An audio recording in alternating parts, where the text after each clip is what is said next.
Hello, Monetization Nation. In the last episode with Rachel Haley, we discussed 5 ways to scale a business: making goals, establishing priorities, communicating with our teams, focusing on our customers, and hiring the right people.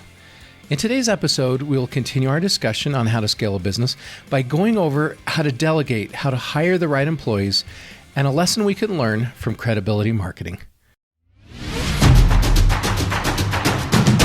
One of the other tectonic shifts we talk a lot about, and I think this is the biggest tectonic shift affecting businesses today, is credibility marketing. Do you have any stories or secrets about credibility marketing you'd like to share?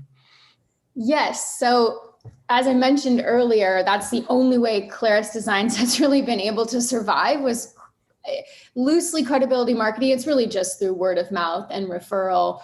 But, we worked with a company right in the beginning of Claris Designs in 2015, and we had maybe like 3 competing offers to do consulting work for 3 different companies. And one of them was going to be taking up the most time to a point where we couldn't really, because there's only 3 of us, support the other 2 effectively. I mean, we could have done it.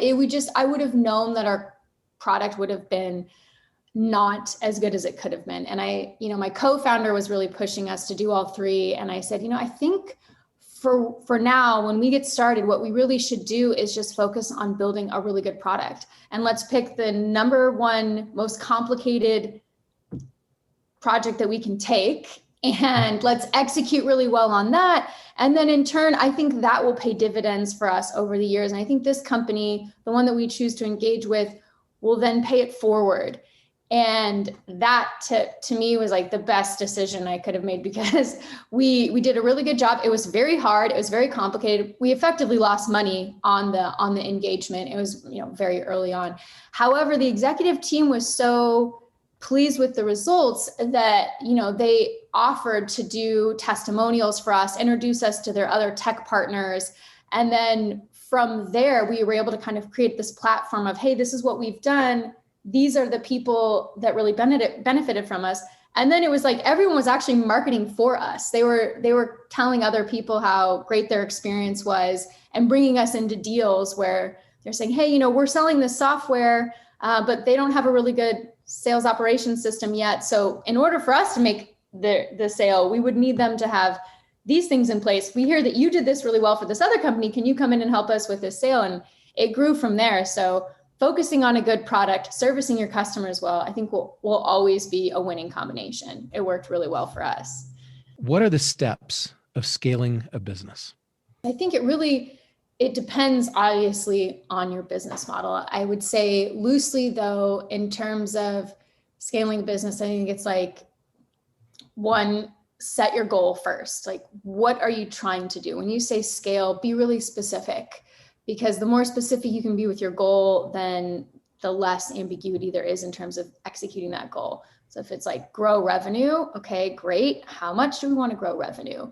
And how are we going to do that? So it's like, figure out your goal, figure out how you're going to get to your goal, figure out, do you have the people, processes, technology in place to get to your goal? And then if you do, great. How am I going to leverage and deploy those people or processes to really get to my goal? If not, how am I going to obtain that? And then stay maniacally focused on that one element of what your goal is. I think what people do is too often they try to focus on too many things.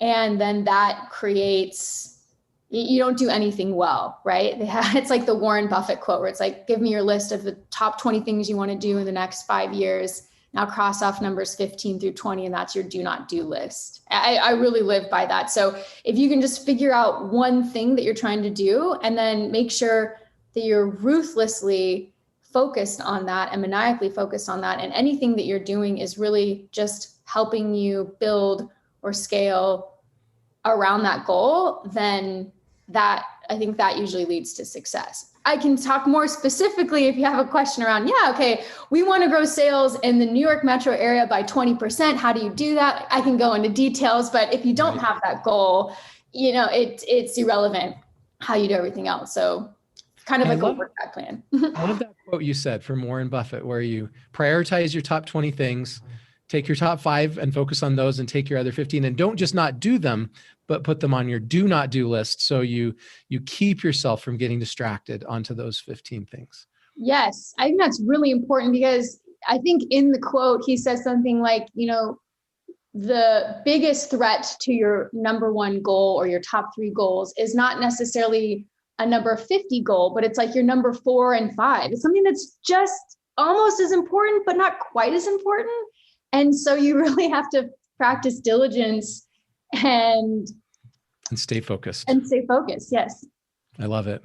Okay. One of my weaknesses is effectively delegating out to other team members. What advice do you have in the scaling process to be able to delegate more effectively?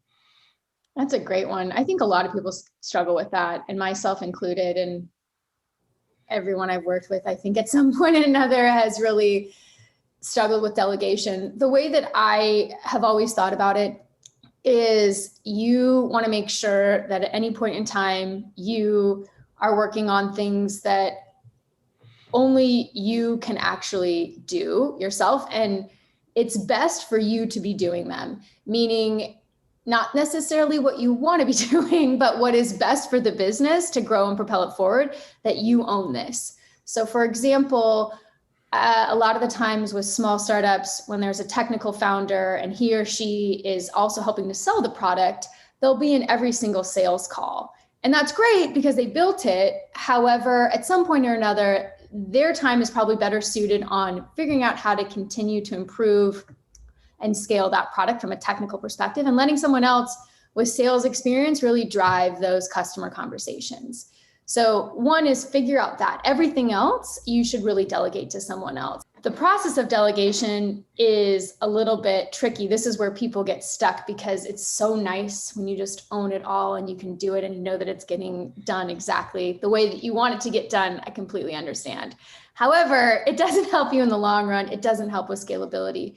So I would say what you should do is, if you do a particular task that you know you need to delegate and you've decided that you're going to delegate, write down exactly how you accomplish and execute that task, provide some type of documentation or overall framework in terms of training someone else on how you do it, and then teach that person how you think about it. It's like, okay, well, part of my role as this particular job in the company is I have to think about X, Y, and Z, and I do A, B, and C. So this is how I think about it, and this is how I do it. These are the exact same steps that I do in terms of executing it, but this is my perspective and my goal and how I think about getting this done.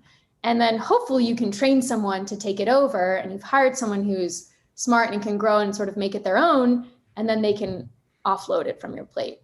Lastly, I would say try to remove your vested in personal interest into the execution of those tasks.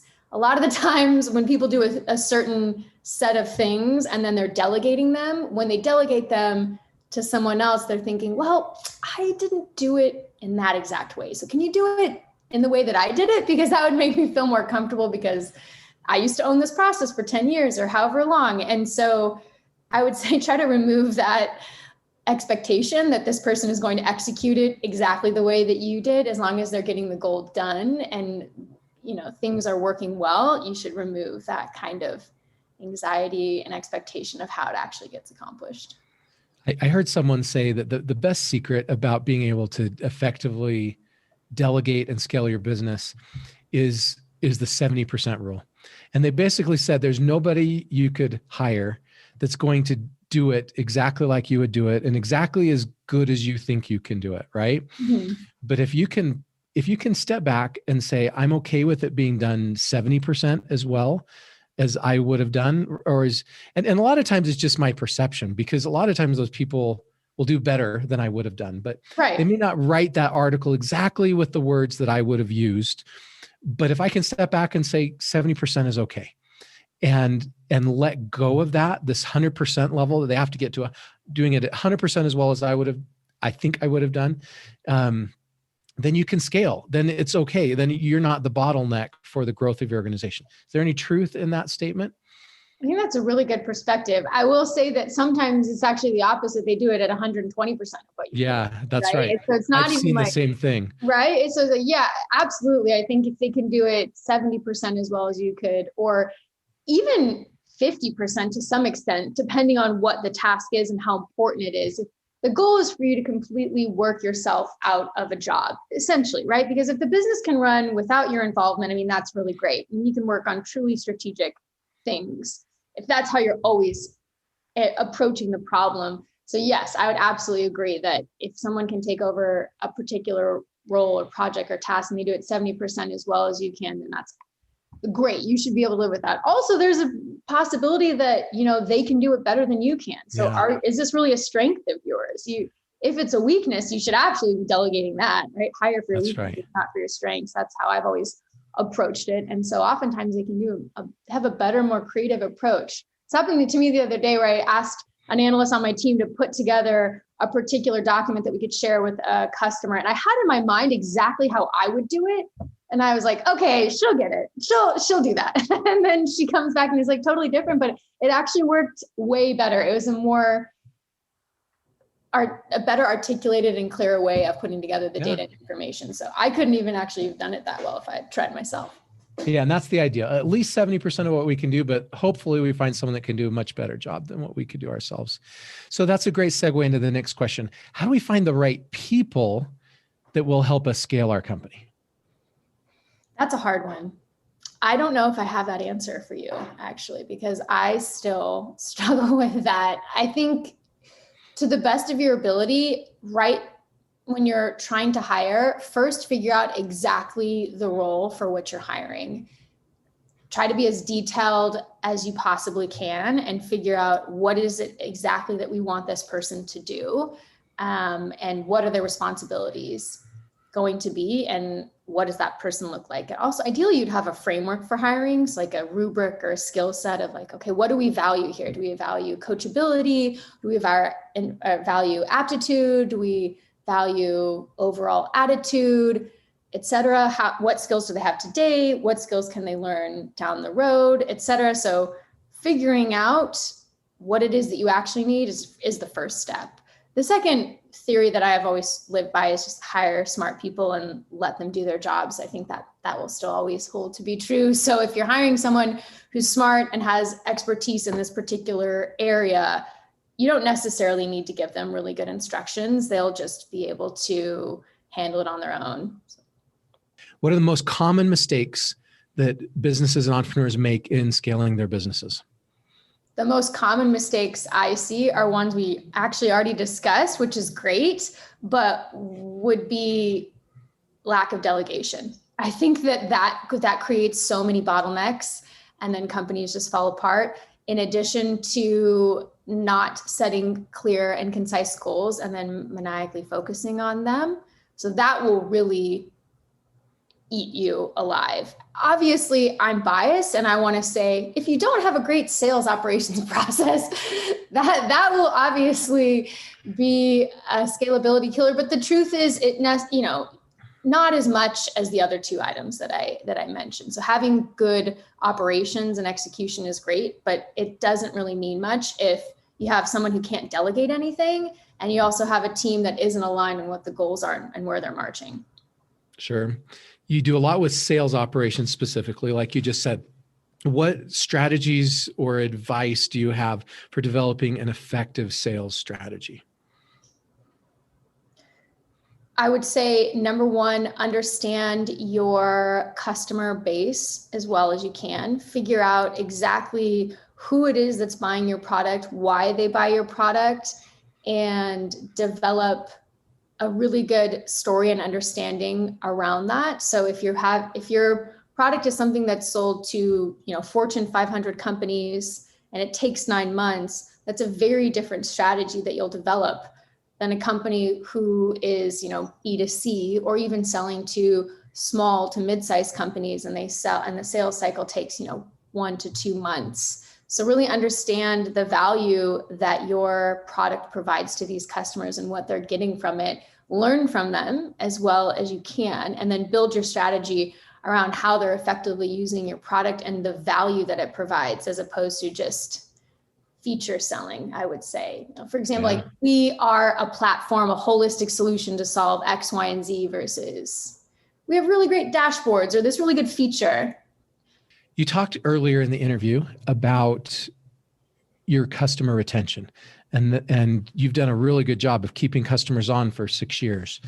What are some of the tips and strategies you have for growing those loyal customers who want to stay with us over long periods of time?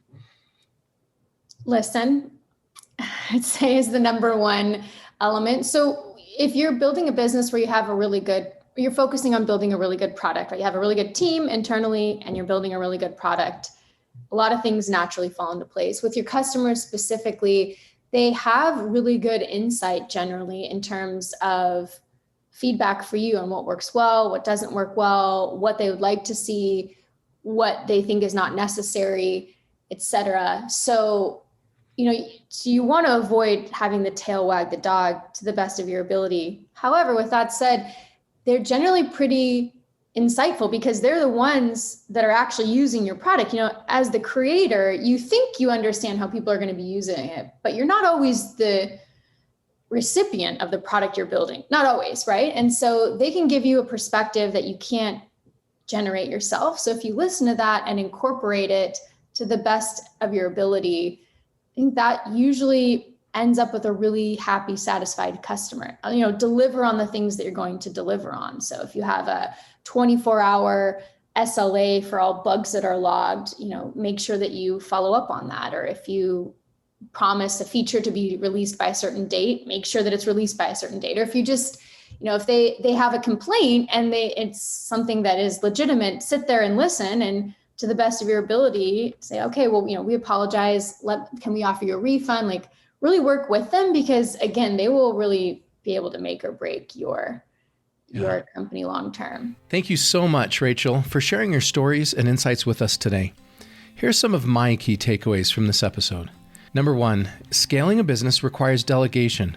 We can't do everything on our own.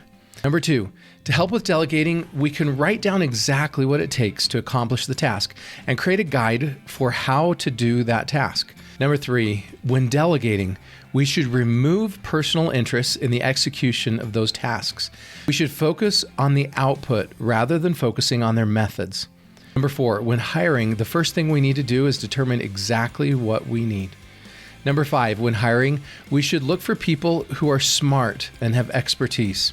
Number 6, as we make customers our top priority, we will gain positive reviews and referrals, which will increase our credibility. Number 7, one of the best sales strategies is to listen to our customers and get feedback so we can understand their wants and needs. To learn more about or connect with Rachel, you can find her on LinkedIn or visit her website at clarisdesigns.com. And there's links to both of those sites in the blog post for this episode at monetizationnation.com. Get a free ebook about passion marketing and learn how to become a top priority of your ideal customers at passionmarketing.com. You can also subscribe to Monetization Nation on YouTube, Instagram, Twitter, our Facebook group, and on your favorite podcast platform. I would also be very grateful if you would comment on, like, and share this episode. Thanks for joining me for this episode. I wish you success in scaling your business. Do you want to become a better digital monetizer? To receive great monetization stories and secrets, please go to monetizationnation.com and join free. And if you liked today's episode, please subscribe to the show and share it.